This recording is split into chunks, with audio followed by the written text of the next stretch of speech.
I call this meeting to order. It is 7 p.m. on Monday, August 21st, 2017. This is a regular meeting of the Richfield School Board. In attendance this evening, we have board members Crystal Brakke, John Ashmead, Peter Toensing, and I'm Christine Maleck. We also have Superintendent Unowsky. Paula Cole is on vacation, and Tim Paulus will be arriving late this evening. I would like to remind us of the Richfield Public Schools mission statement. Richfield Public Schools inspires and empowers each individual to learn, grow, and excel. We will keep this in the forefront of our minds as we work together this evening. So we'll start with review and approval of the agenda. Is there any member prepared to move the agenda as presented? I'll move the agenda. I'll second the motion. So we have a motion by Ms. Brakke, a second by Mr. Toensing. Any discussion? All in favor, please say aye. Aye. Aye. Any opposed? The chair votes aye, and the agenda is approved. We'll be starting with public comment today. Everybody who came in has a form talking about public comment. So I'm just going to kind of review it for everybody. Individuals who wish to address the board during a regular school board meeting may do so during the public comments portion of the agenda at the beginning of the meeting. To participate in the public comments, individuals must make a written request to the board chair before the meeting. And this grants the speaker the opportunity to make a presentation up to 3 minutes. Our board chair will indicate with the sign when 1 minute remains, so you can kind of be ready to wrap up. The board asks that each speaker who has signed up to address the board state their name and address for the record. Speakers are asked to refrain from using this forum to criticize, complain, or make allegations about any specific employees or students by name due to privacy and legal concerns for the employee and the speaker. The school board takes into consideration comments made during public comment, but is not holding a two-way dialogue or interactive discussion during public comments. Public comments is designed for us to listen now and, if needed, provide a district response at a later time. Questions, concerns, and requests may be directed to the appropriate administrator for review, and speakers who desire a written response to a specific question may request that. If you were unable to make a request in advance of tonight's meeting, we have 2 ways for you to share your thoughts with us. One is for you to complete a board comment sheet that are at the door entrance so that you can write out your thoughts and give them to us tonight. We would review your comments before our next meeting. And the other would be for you to request to participate in public comment for a future board meeting. So thank you all for your attention and your respect for this process. We have one person that requested to speak today. Ms. Martinez, if you would like to go up to the podium.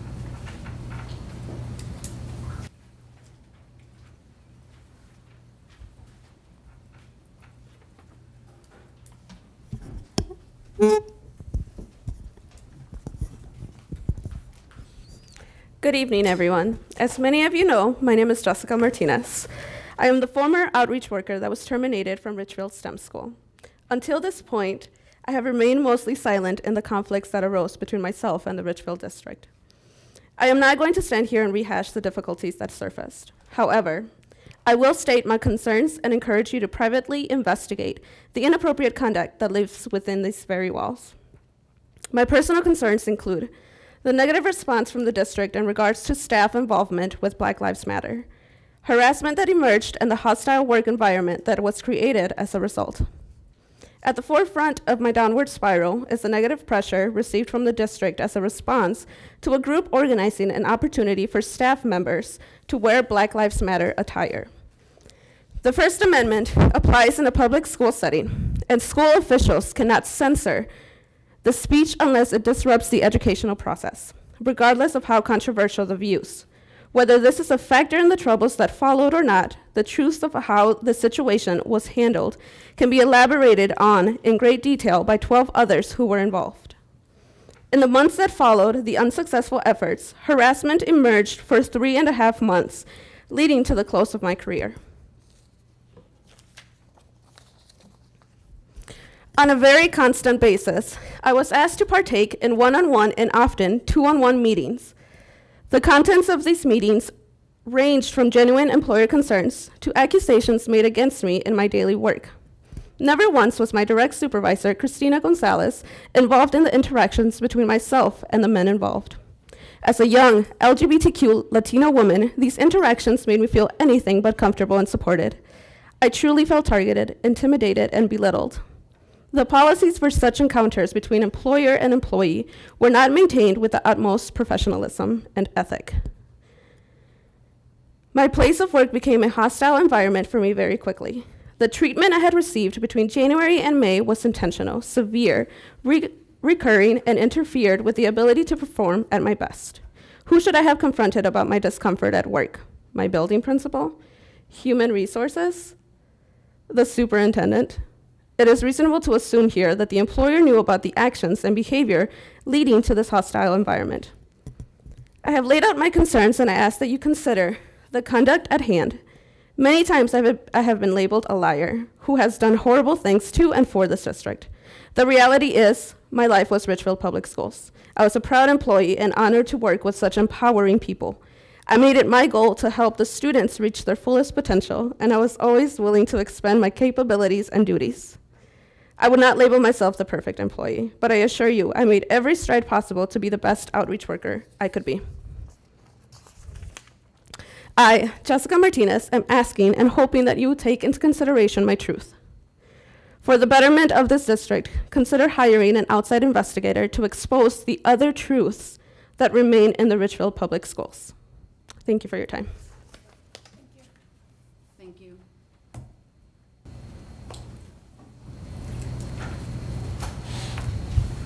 Okay, so we will move on to information and proposals, non-action items.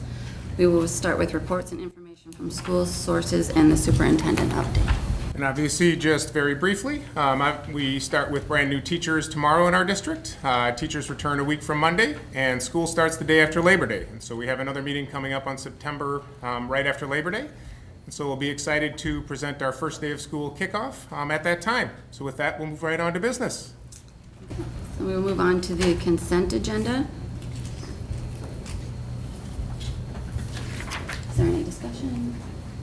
Madam Chair, I will move the consent agenda as presented. I will second it. So we have a motion by Mr. Toensing, a second by Mr. Ashmead. Any further discussion? All in favor, please say aye. Aye. Any opposed? The chair votes aye, and the consent agenda is approved.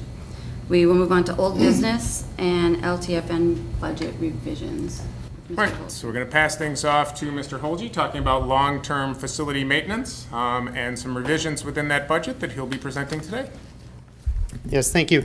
In June, the board approved the 10-year long-term facilities maintenance plan moving forward. That allows us to move forward into the levy authorization for this coming year. As part of summer discussions and the bond referendum as well as the operating referendum, the board's guidance was to move forward with the board authorized long-term facilities maintenance plan as far as one of the options. In order to do this, we had to build those potential expenditures into the long-term facilities maintenance plan as far as the 10-year expenditure. If you notice, the items that are in red on that budget are the items that are specifically impacted. They are all items that address specifically indoor air quality and are authorized for board authority under that long-term facilities maintenance revenue plan. So we bring this forward for a revised 10-year long-term facilities maintenance plan and ask for your authorization.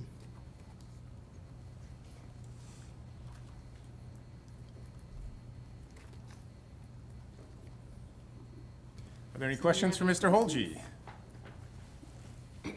So that is just that one line item? Yep, so the only items that were impacted are that indoor air quality line item. You can see that those are specifically built into the 18-19, 19-20, and 2021 year. So nothing is impacting in this year, but because the levy impacts our funding for the 18-19 year, we need to move this in for that potential funding at this time. Can you just explain as clearly as possible how this is different from things that would be covered in the request that we would be making to voters this fall? Covers specifically. I can try. I might pull Ryan up here just as a minute from ICS as well. In essence, there are items that specifically the board has authority for. It is primarily indoor air quality, so things that really have core functions of the mechanical systems of the organization. There are very specific guidelines as far as what the board has authority for. In what is in the special election authorization coming up later in this agenda, there are some things that are also maintenance and mechanicals, and that's a large portion of what that request is as well. Those items do not qualify specifically for board action and require us to go to the voters asking for that support for our facilities. In that special election, there are also some other items that are addressing our educational environment, as well as parking lot improvements and other health and safety things, roofing projects, the infrastructure, the tuck pointing, I call it, but the kind of the hardscape of the building envelopes, so to speak, of each one of the facilities that are also in that piece, but are not included in this component, which is specifically with that indoor air quality. I don't know if there's anything else to add. I'm going to turn to Ryan. Well, I move that we approve this change in long-term facilities care. I will second the motion. This is really follow-up on the extensive facility study process, and I think that the process has been real rigorous, and so this is kind of crossing the T's and dotting the I's at this point. So we have a motion by Mr. Ashmead, a second by Mr. Toensing, and this is a resolution. Yes. So we will poll the board. Mr. Toensing, Aye. Mr. Ashmead, Aye. Ms. Brakke, Aye. and the chair votes aye, and the resolution passes. Thank you. Thank you. So we will move on to resolution to call a school district general election of school board members. Okay, so obviously some of our large, important work today is to approve ballots, both for the school board election, and then also the levy capital referendum and special election. And so today I am pleased to present to you a resolution calling for the school board election. And so you'll see in front of you a resolution related to calling the election of school board members, calling the school district general election, because it's necessary for us to hold a general election of 3 board members each 4 years. You'll see in front of you we have 6 candidates, and it's obviously required that we move that ballot forth tonight. And so just for that record, our 6 candidates in alphabetical order: Mary Hildreth Barnes, Shara Blanche, Christine M. Maleck, Nathan Polk, Timothy K. Paulus, and Peter Toensing. There are also 3 slots as required by law for write-in candidates, if those choose to write in up to 3 candidates.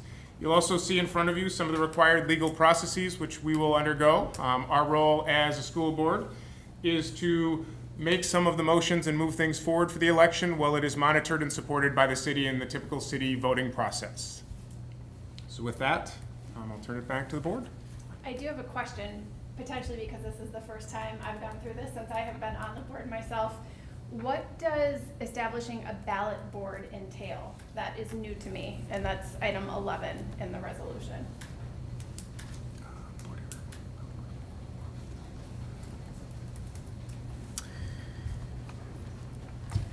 So I believe that, as I'm reading this, working in conjunction with the city, who actually helps oversee and monitor, there will be a group to accept or reject absentee ballots, and that's one of the parts of the process that we'll undergo, and we'll bring back things repeatedly through the process, and it'll finally end, I believe, we move back our meeting in November, when we canvass the election. So you'll see multiple iterations of things that are required legal steps to move forward. And I believe the city clerk takes care of that for us as part of our contract with the city. With that, I would move the resolution as presented. I will second that. So we have a motion by Ms. Brakke, a second by Mr. Ashmead. Again, this is a resolution, so I will poll the board. Mr. Toensing, Aye. Mr. Ashmead, Aye. Ms. Brakke, Aye. and the chair votes aye, and the resolution passes. So we will now move on to resolution to call a levy capital referendum and special election. All right, so the second of the must move forwards today. Recommended by myself that we approve the attached resolution revoking the existing referendum revenue authorization, $964.60, and approve new authorization of $1414.60. So that'd be an operational increase of $450 per student. And then also the issuance of $86,800,000 in school building bonds, and then calling a special election thereon. And obviously the special election takes part at the same time as the school board election. Just as a brief review, Back in July, our attorney Tom Deans prepared a resolution, and we agreed to 2 questions to appear on the ballot, one in regard to our operational work and one in regard to capital facility improvements. At the most previous board meeting, we reviewed ballot language and gave feedback in regard to ballot language. And then in addition to that, there are a number of compliance items in the resolution and in the paperwork that you'll see. And so then before you today, in addition to obviously the school board election, we would have a referendum election. And so I will read that ballot also, much like I read the names. The board, should we approve School District Question 1, revoking existing referendum revenue authorization, approving new authorization?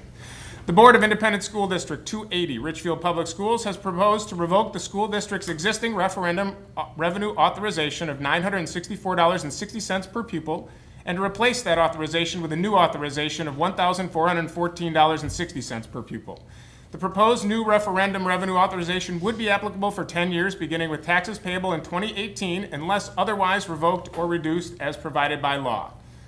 And then obviously voters are given the choice, yes or no, and then also clarifying that by voting yes on this ballot question, you're voting for a property tax increase. And while that's not specifically on the ballot, we'll be sending out a whole set of mailings and compliance items throughout the next set of months should we approve this.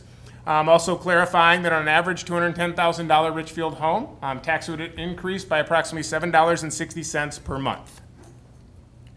The second item in terms of this ballot would be the approval of school district bond issue. Shall the Board of Independent School District 280, Richfield Public Schools, be authorized to issue its general obligation school building bonds in an amount not to exceed $86,800,000 to provide funds for the acquisition and betterment of school sites and facilities, including the completion of construction or remodeling at all school sites and facilities to provide a more secure and safe learning environment, completion of various deferred maintenance projects at existing school sites and facilities, completion of parking lot reconfigurations and drop-off and traffic flow improvements, the completion of construction, renovation, or maintenance of classrooms, labs, cafeterias, kitchens, restrooms, and administrative or other instructional spaces at all facilities, and construction of improvements to provide appropriate access within all facilities to comply with the Americans with Disabilities Act.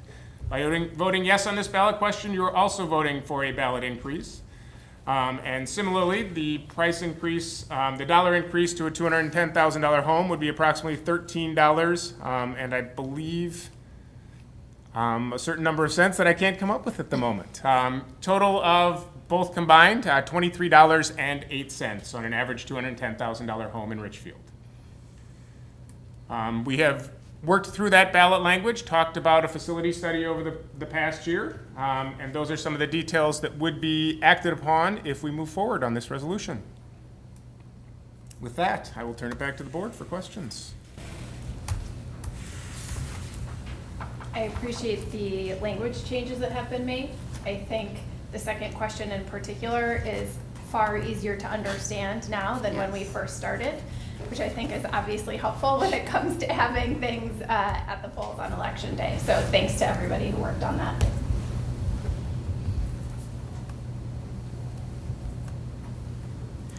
So recognizing the language changes and recognizing that we have approved the dollar figures, I will move the resolutions. I will move, do we need to move each resolution independently, or is this just one resolution? Looks like it's just one. This is one resolution? Yeah, so I will move the resolution for the language of both ballot questions. I will second. We have a motion by Mr. Toensing, a second by Mr. Ashmead.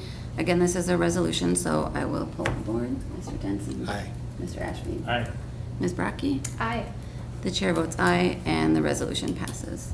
So we will move on to review of board policies 203 and 620.1. All right, and then a little bit later, we'll also be following up with 206. So just a walkthrough, and I'm not going to be moving 203 or requesting that you all move policy 203, a couple of pieces. As you look at line 16, the act of the majority of a quorum is the act of the school board. Taken out as a majority consists of 4 present voting members, because it could change depending on the makeup of the board, and so that is not typically in terms of that number. The other area, and I want to point specifically to line 26, section 5, Line 33 has been added. Please refer to Board Policy 206, Public Participation in School Board Meetings, Complaints about Persons at School Board Meetings, and Data Privacy Considerations.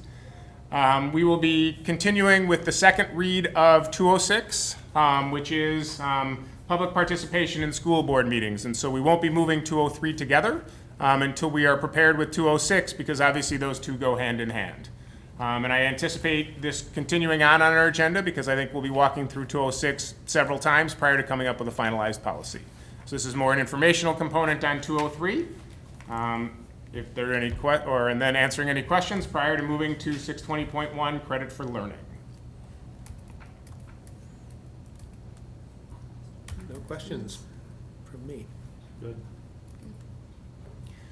All right, so then moving to guideline 620.1, administrative guidelines, credit for learning. So we passed 620, the credit for learning policy, and in the board comments last month, there was a goal, and just as a reminder, guidelines are things we bring before the board to make sure that the guidelines that we actually follow are in line with the policy. The board wanted to talk about what happens if things have gone through counselors and what would be at a formal appeal process, or what would we do if there's a question. Line 46 has been added. If credits are denied, a formal appeal with written justification may be provided to the principal for further review. The principal will review documentation and provide written response to any and/or all appeals. And so that would allow a first process with counselors to review transcripts, syllabi, and things of that nature. If that doesn't, that would then go to the principal for that next piece of review. So, yeah, I was the person who kind of brought up the question about an appeal process, and I'm glad that we have put that in. I think that helps to allow this process to be more rigorous, and also allows the process to flex given some of the non-traditional environments that we've listed in policy as potentially being a source of credit that we would consider. So I appreciate that effort. So I'm wondering how this information would be shared with families. So if someone is moving to the district, do we have something in place so that they do know that that's an option for them? So as this guideline would be with the appeal component, this would be part of the conversation in regard to counselors. And then sort of as we move from policy to guidelines to practices, it would then be expected from Principal Daniels and her team to work with the counselors to make sure that incoming students are aware of transfer requests, of credit components, and then if there is any questions, they'd also be expected to outline that an appeal could occur in regard to Principal Daniels.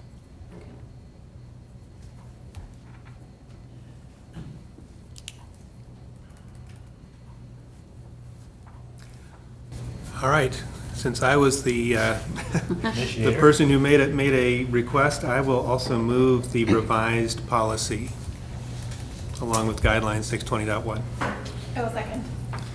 So we have a motion by Mr. Toensing, a second by Ms. Brakke. Any further questions? All in favor, please say aye.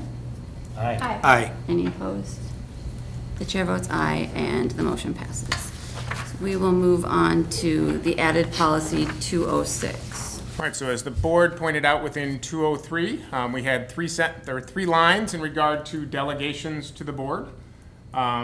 Under the board's discretion and guidance, we've looked up Model Policy 206 from the MSBA. We read through that, the Minnesota School Boards Association. We read through that at our last meeting. You will now notice some changes that have been suggested, and so we're coming with a second read.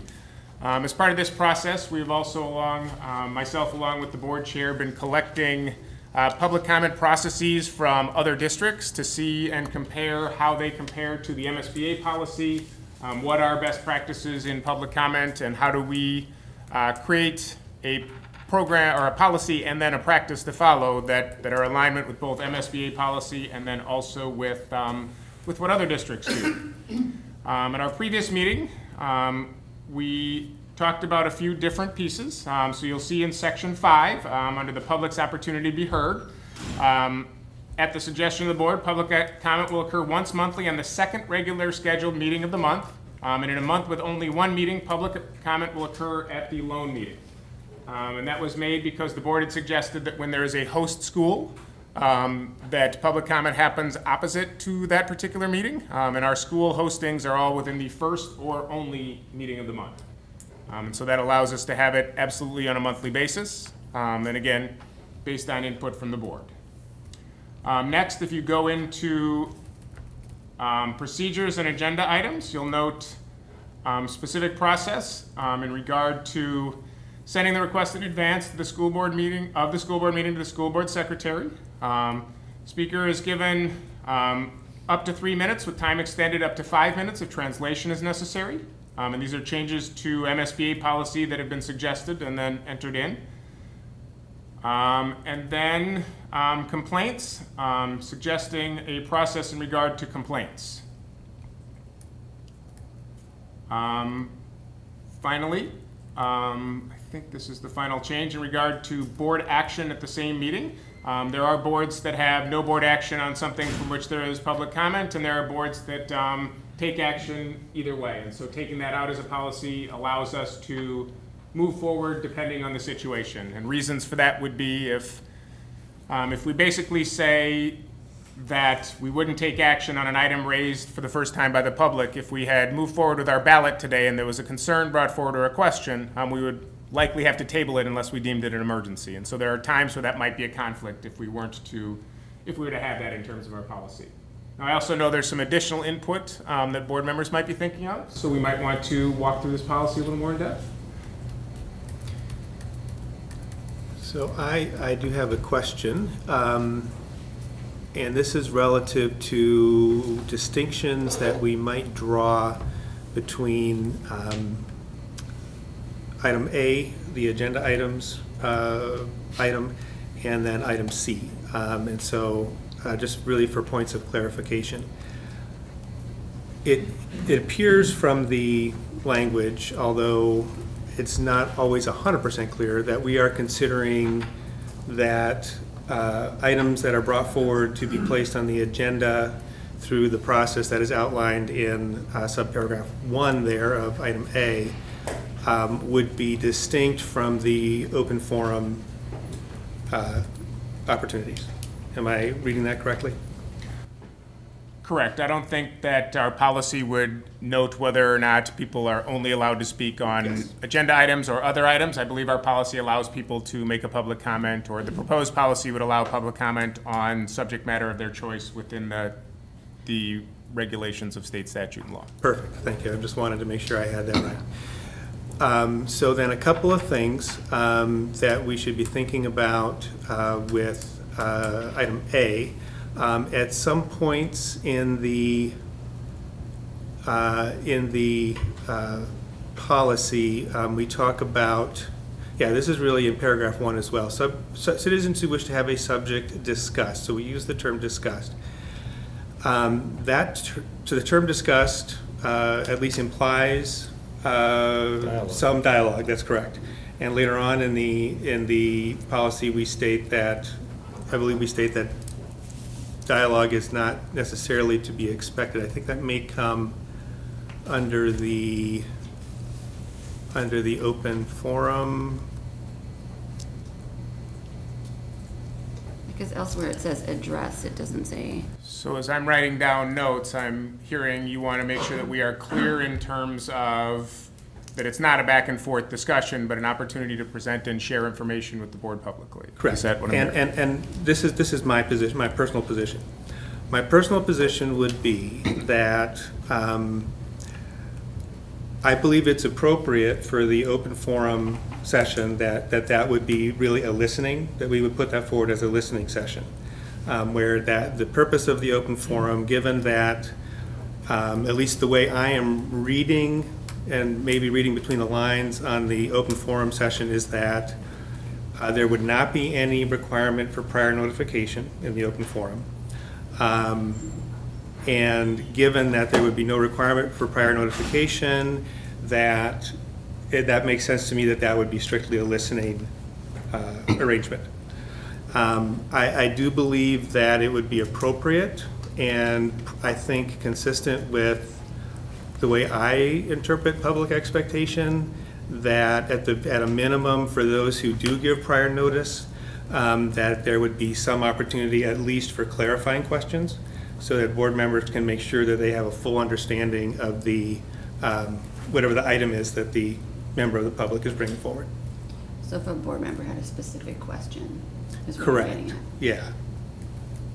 Not necessarily, I mean, whether we're going to start debating matters of policy related to the issue, I mean, that might be a separate thing, but I think at a minimum, the ability to ask clarifying questions so that we can make sure that we have clear understanding. I think one of the things that is making this a little bit confusing to me is I think that there's a distinction between people being able to address the board and share whatever it is that they want to share, which I think is really important, and people asking that we as a board discuss a particular topic.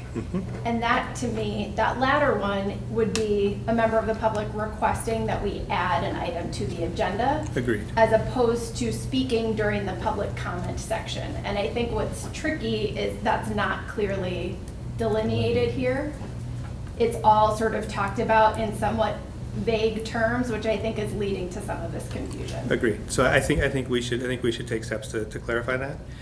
And I also think that I understand that so when we're thinking about the agenda items portion, obviously the reason that we have had the historical practice that we've had in terms of our policy is that we have a certain timeline for making the agenda public. Typically that agenda is going to be public the Friday before a meeting. At least traditionally, the rationale for that timeline was to allow interested members of the public to be able to take a look at the agenda and see, oh, look, my neighbor is going to talk to the school board on Monday. I want to make sure that I'm going to be there because I want to make sure that I hear that. And so I think that, that's I think the piece where that agenda items becomes particularly important and where there is that public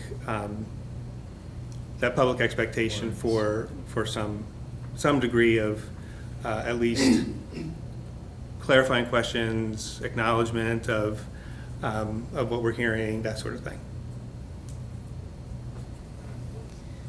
Does that make sense? So if I'm hearing, so I'm just going to repeat it back so that when we go to recraft, I'm hearing wanting to clarify if people are wanting a discussion about specific agenda items, clarifying how we might do that, a process by which suggested items may or may not end up on the overall agenda, and sort of delineating that from the second portion of this, which is about the public comment / possible Yep. complaint scenario. Yep. Okay. And so this is all to the good, and I guess that, and I'm going to sort of defer a little bit of this statement. I think one thing that I'm going to be bringing up, though, when we get to our advanced planning section is talking about the level of transparency, and if you want to call it user-friendliness on the website. And so I think we just need to recognize that for us to just simply put this policy on the website, I personally would not find that to be adequate because I really don't look at this language and say, oh, this is really user-friendly. It's fairly dense, right? And I think we just need to take steps to translate the policy into user-friendly language that lays out, fairly clear processes that can be followed, and that makes it, I think that we want to, just like we would not be striving to put up any walls or barriers for our students, we're working hard to break down barriers, we want to do the same thing in terms of giving appropriate guardrails, appropriate guidance, but also not putting up any unnecessary barriers in terms of public participation. So some of the ones that we have looked at have, like, you could put a button on that school board page. Sure. That they click on, and some of the ones that I've seen are exactly what you said. It's basically just plain language. Here's the steps that you follow, not like a full-on policy with all the details, but if you would like to speak to the board, here are the things, here are the steps to follow. Yep. And very straightforward. Some of them even have a place online where you can actually sign up on Yep. the website. So So there's that- as we've started looking This is around more of an at what other- implementation piece as opposed to a policy piece, but just kind of bringing that up for But I think that's a consideration. really important part of it, though. Yeah. I agree.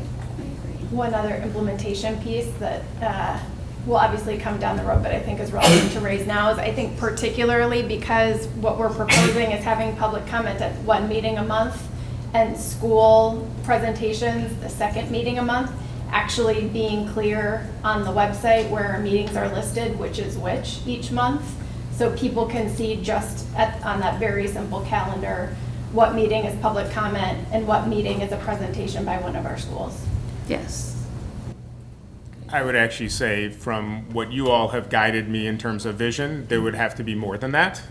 Things like us sending out your school's magazine with that entire process, which goes to our entire community, so that in every hand, because let's be real, not everybody's going to go to our website, right? So not that we would suggest that, but that ends up in the hands of everyone within the city of Richfield, and then thankfully within our survey we found that that is the most utilized method of communication from our community overall.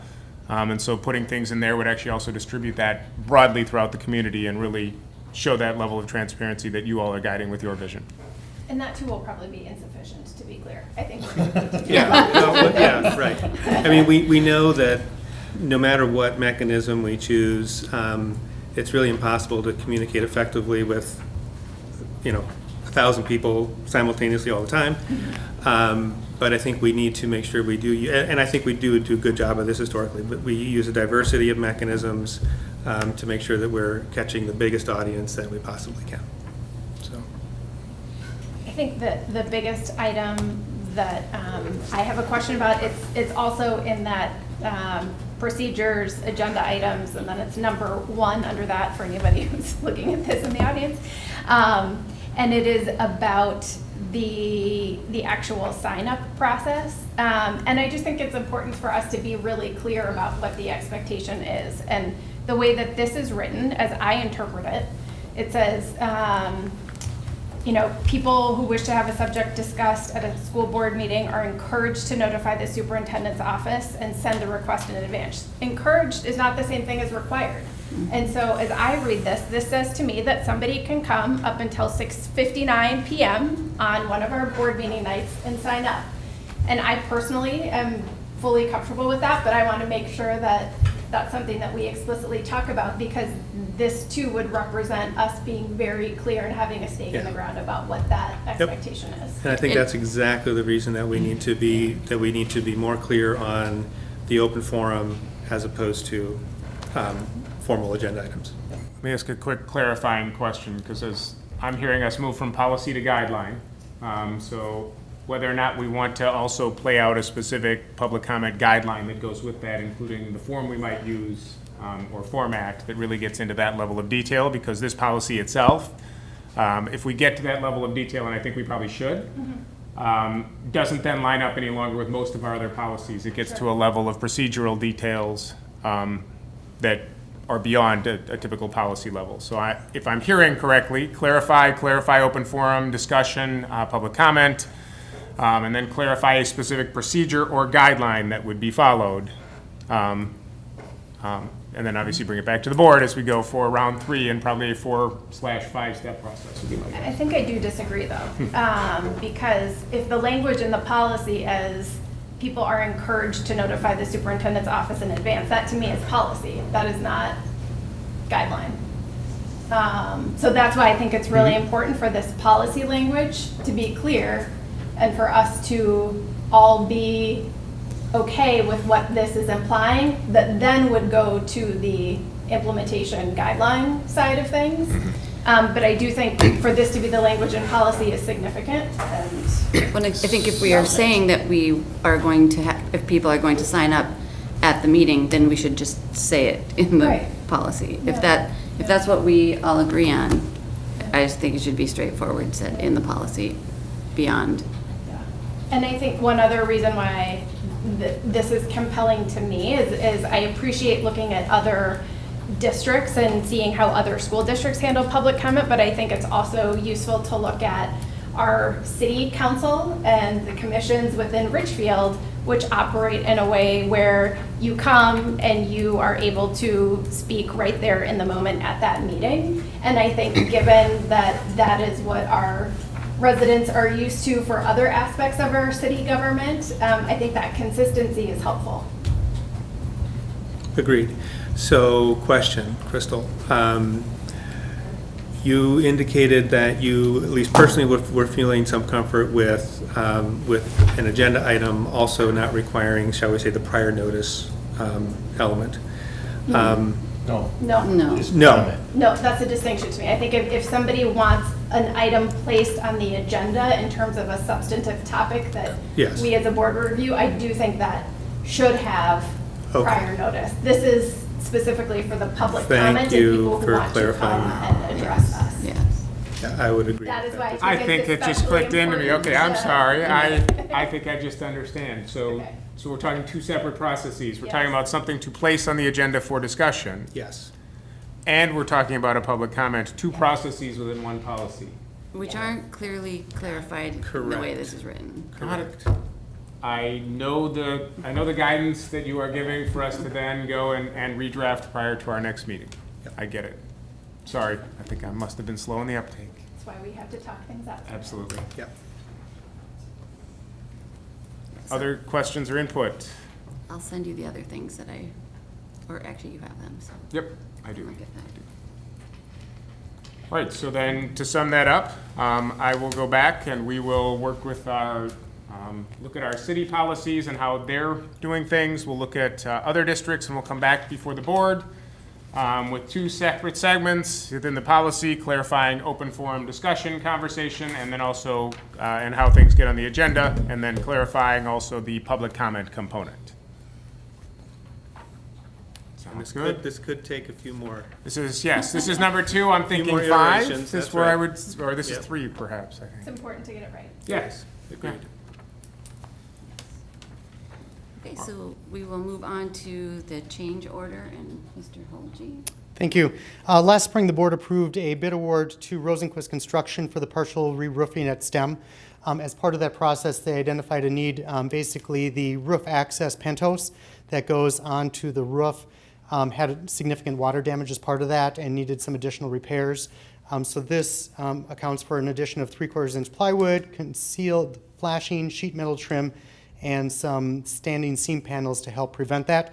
It is an option in lieu of doing a full tuck pointing in that area that, due to the location being essentially 3 stories up, would have required significant equipment to get that managed.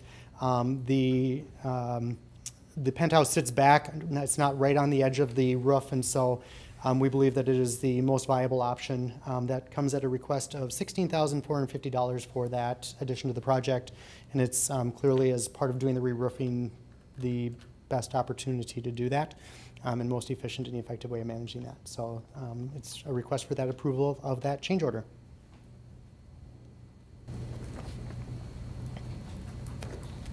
I have no further questions regarding the change order, and be willing to make a motion that we approve it as presented. I will second. Okay, we have a motion by Mr. Toensing, a second by Mr. Ashmead. Any further discussion? All in favor, please say aye. Aye. Any opposed? The chair votes aye, so the change order partial roof repair passes. Thank you. Thank you. And we will move on to new business and agreement for tuition contributions to alternative learning programs. Yeah, so this is just a reiteration of the equity within our 287 partnership conversation that we had last year, an agreement that we made last year with 287. So as our students go to 287 for alternative learning supports, some of the funds historically have stayed with Richfield Public Schools. Some of the funds that were designed to support students in poverty, to support students who are needing ELL services, some of those funds have remained within Richfield Public Schools. And so to continue on being able to fully fund their program and provide full supports, they've asked partner districts to willingly contribute, basically the funds that would have retained within our district that were designed to serve the students that are at 287. And so presenting to you tonight, that I would like to continue with that agreement because our students need the services that are provided, and that we are in a valuable partnership with 287 to serve ALC students. So if Tim were here, I would be looking for him to, Numbers. right. I'm going to try to pick up Tim's mantle, if I can possibly do it. in terms of really being deep in the weeds on the numbers. But this really isn't so weedy. We talk about an amount up to $1,400 per ADM. I mean, I get from, one part of me says that we're basically expressing that we're comfortable, that 1,400 is sort of the max per ADM that we would be looking for, but another part of me feels that why would the amount per ADM not be specified? So, as we know, and I would explain to Tim, although he would really know more than me, each of our pots of funds actually change each year. Levy authority changes on a yearly basis based on home values and based on levy authority in the state. Comp Ed changes based on our concentration factor and the number and percentage of students who are living in poverty. Title I changes based on the federal government. And so each of those pots that we have change on a yearly basis. So specifying an exact dollar amount, the cap allows it to say up to that number, but the number basically is the funds that would have been with these students were they to be Richfield Public School students. Does it vary from one student to another depending upon their eligibility for funding under any of those particular programs?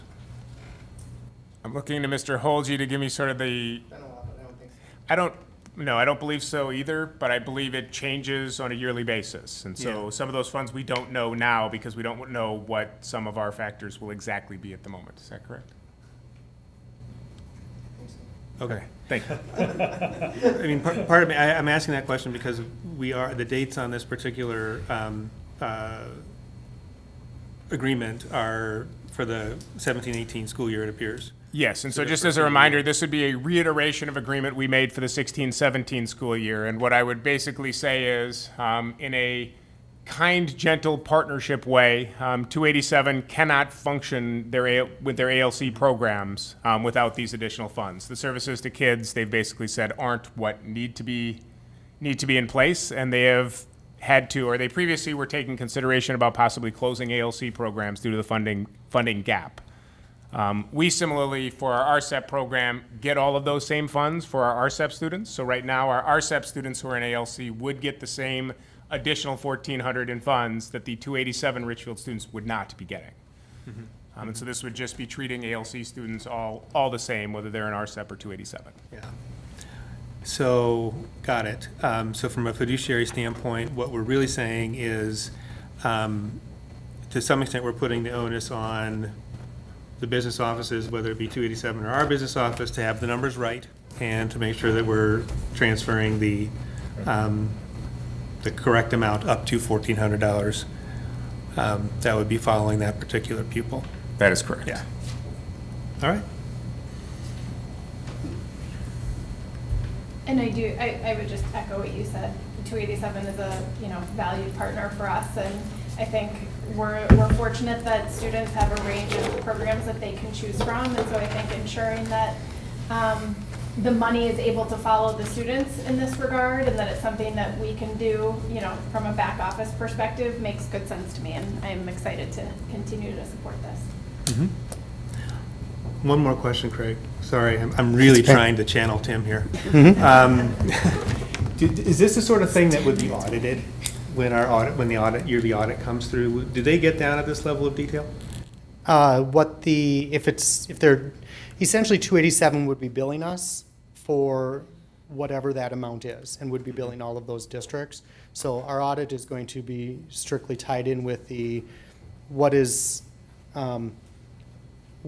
the amount of billing? Are we paying the appropriate amount of billing? Is there backup and support like this agreement to justify that payment was appropriate? So the state only authorizes the basic education to transfer to the ALC. And I think the superintendent mentioned that earlier. So this essentially provides for that additional revenue that school districts are generating for these students to be provided as part of that in order to maintain that program, because those ALC programs tend to be expensive programs to run because of the per student ratios and other components like that. Got it. All right. So they're not auditing to verify, are they billing us the appropriate amount if it's less than 1,400? They're auditing to verify that we have an agreement that says that we're going to pay that. They're billing us that amount, and we're only paying that amount. Makes sense. Thank you.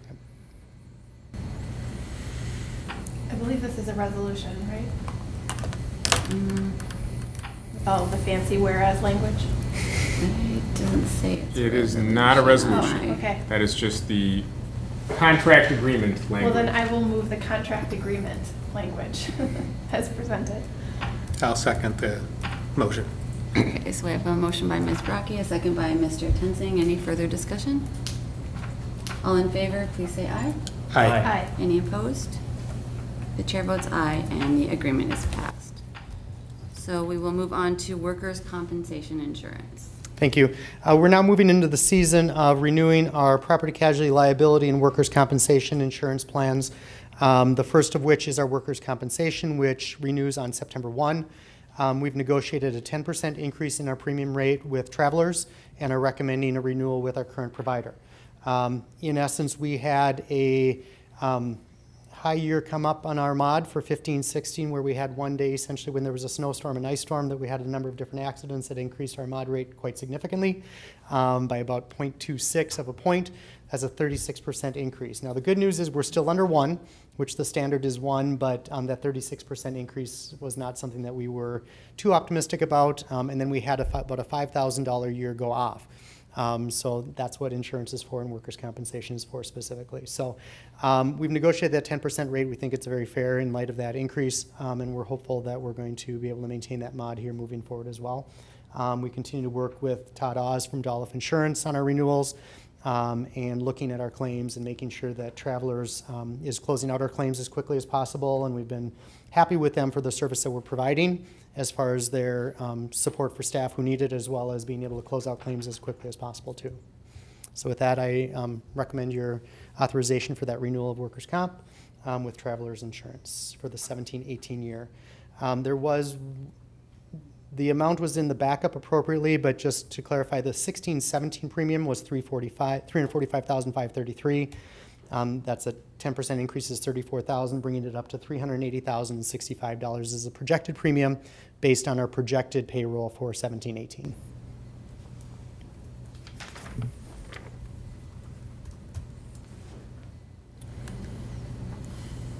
I'm comfortable with the premium as presented, and so I will move the motion, or move the item, the authorization for workers' comp insurance as presented.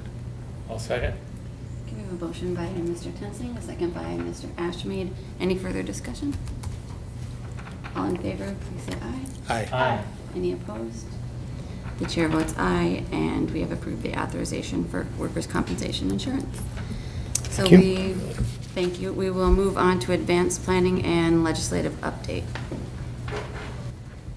I'm going to turn things over to the board. Anybody have anything?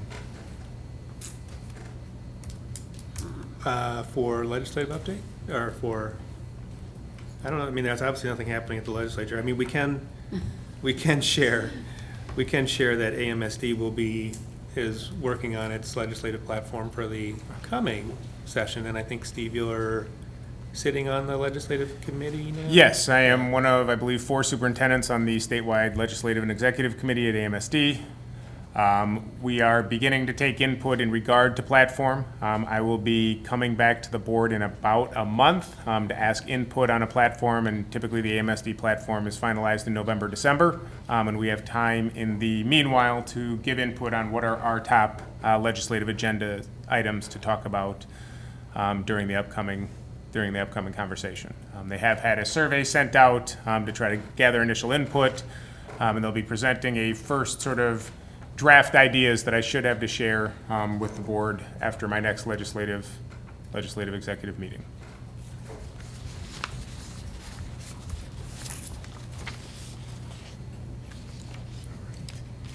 So we move on to information and questions from the board.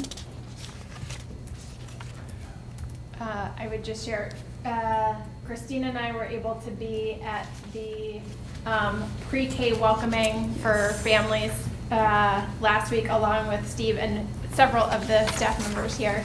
And it was just, of course, really fun to see all of these little ones and their families so excited for school, to be able to get on the buses and get their bus safety sticker. was really great, but it also was just exciting, I would say, on two fronts. One is, this is really the next generation of Richfield students. These are families that hopefully will be with us and in our schools for 12 to 15 years. And so I think it was a wonderful way to bring them in. And then the second thing is, of course, just seeing our community education program as a standalone program for the first time. And, talking there that's not something that we have been able to do in the past, to actually have that welcoming here in our district, in our community, before they would go to Bloomington. And that's kind of jarring when you think about the alignment and the transitions from school to school over the years. So it was really great. The staff did a great job, and I highly recommend checking it out next year, because it's hard to be in a bad mood when you're surrounded by a bunch of really excited and a couple semi-terrified 3- and 4-year-olds. Yeah, the enthusiasm of the staff was really inspiring. They were so excited about all the kids and the little brothers and sisters too. So there were some tiny kids. It was really fun. A couple things I want to point out about that, just to sort of double down on the message. That was the first With Students launch of our Community Ed Early Childhood program, the Richfield Community Ed Early Childhood program. Obviously, we had a very long storied partnership with Bloomington, but the ability to maintain our students and our earliest students within Richfield is a particular point of pride for our organization. And then similarly, knowing that we recently received information that voluntary pre-K will be able to be fully funded and open up a classroom at RDLS, and 2 additional seats were approved by the state within each of our other 3 buildings, bringing our early childhood program to nearly $1.5 million new to our organization in the last 2 years. That will be recurring yearly as long as voluntary pre-K is part of our state's funding system. And getting in students early to the Richfield Community Ed and the Richfield Early Learning Program is just very exciting for Richfield Public Schools and our organization and our community.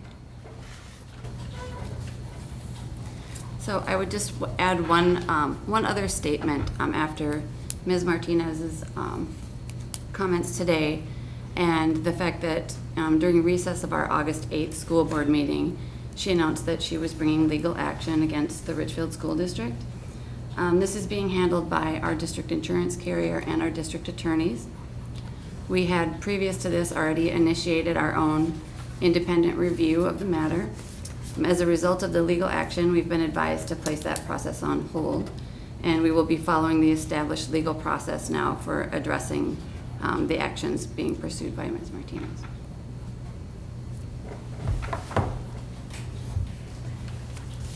So does anyone else have any information or questions from the board? So I kind of indicated that I was interested in steps that we could take, and I think that as we're looking at this new policy 206, I think it affords us an opportunity to really take a look somewhat comprehensively, if we can, on, and this also would go along with the recent sort of website redesign, which I think has been a nice step in the right direction. But to try and take a look at how effectively we are making policies known. And so some of that is relative to board policy, but I think it's also going to be important at each school site.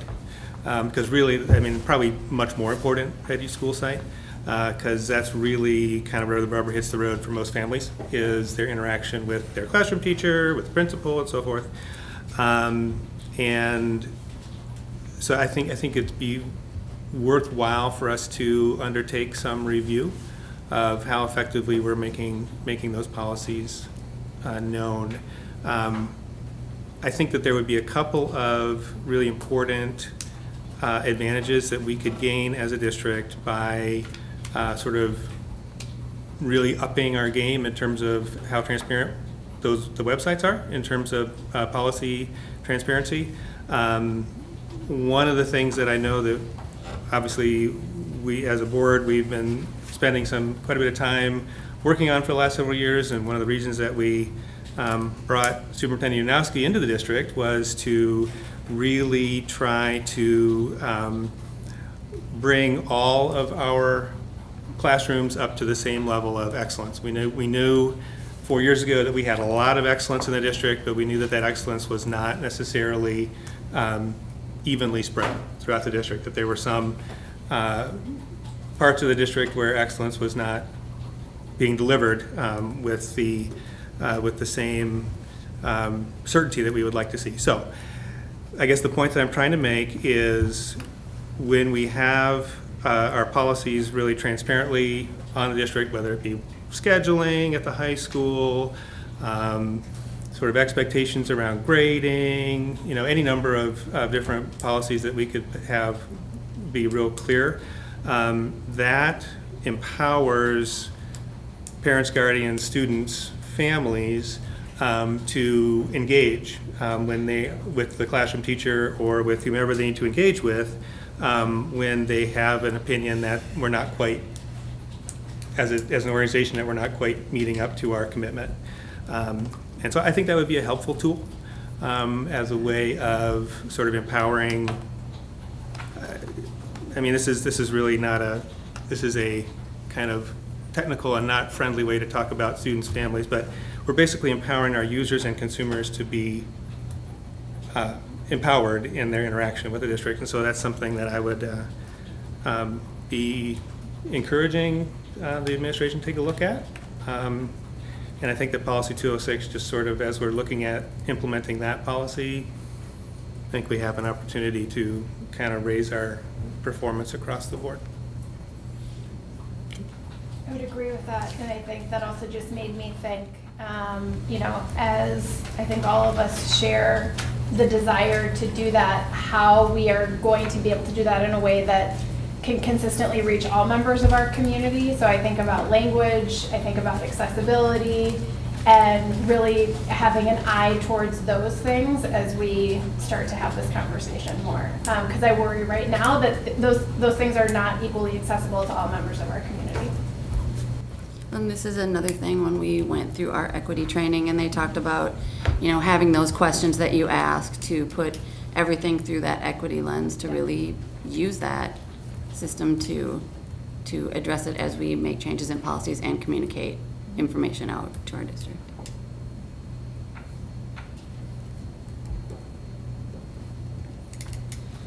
Okay, so we will move on to future meeting dates. Our next meeting is on September 5th. Tuesday at 7 p.m. after the first day of school. And that will also be followed by a closed session. And then the meeting after that is September 18th, Monday at 7 p.m. regular board meeting. Does anyone have any other suggested future agenda items? I'm good. So just as a reminder, I'll be presenting a first draft of goals publicly and then also providing a strategic plan update that we had planned and moved to the second meeting in August. Oh, no, I'm sorry. First meeting in September. Oh, time flies when you're having fun. So along with that, we'll also have an update on the first day of school. And so it'll be an exciting, quick touch-in on some of the fun stuff we have going on and also a look at where we've been going in our strategic plan and then where we are going over the course of this coming year. One point I would be interested in, Steve, is as you're looking at strategic plan, I'd be interested in, if it even touches on it, the extent to which the strategic plan or any actions that follow would touch on our athletic department. Okay. So just something I'd be interested in taking a look at, if that's in there. It is in there in terms of access and participation, and I will make sure to have a point on that. Great. Thank at our you. next meeting. Thank you. One question and then one thought for a meeting a little bit down the road. I think it would be helpful to get a number of community education updates in the next year as we are launching and going through this for the first time. So maybe a fall update, a winter update, a spring update, just to give us a sense of how things are going. Because I suspect that there's a lot that we are going to be learning, and I think it would be helpful for us as a board to have a good window into that. And then the second thing, do we think our student representatives would be in place for the second meeting in September, or do we think it might not be until October when we have our students join us? Because I miss them. I miss having them. Yeah. Hard to say. I know that board members had talked about wanting to reach out, begin that relationship with our new student board members. I'm sure they would be identified prior to that. I'm not sure they'll be ready to participate or we'll have that fully set up. But we'll definitely have the process followed at the high school, identified and available to board members to begin those initial meetouts with them. Great, thank you.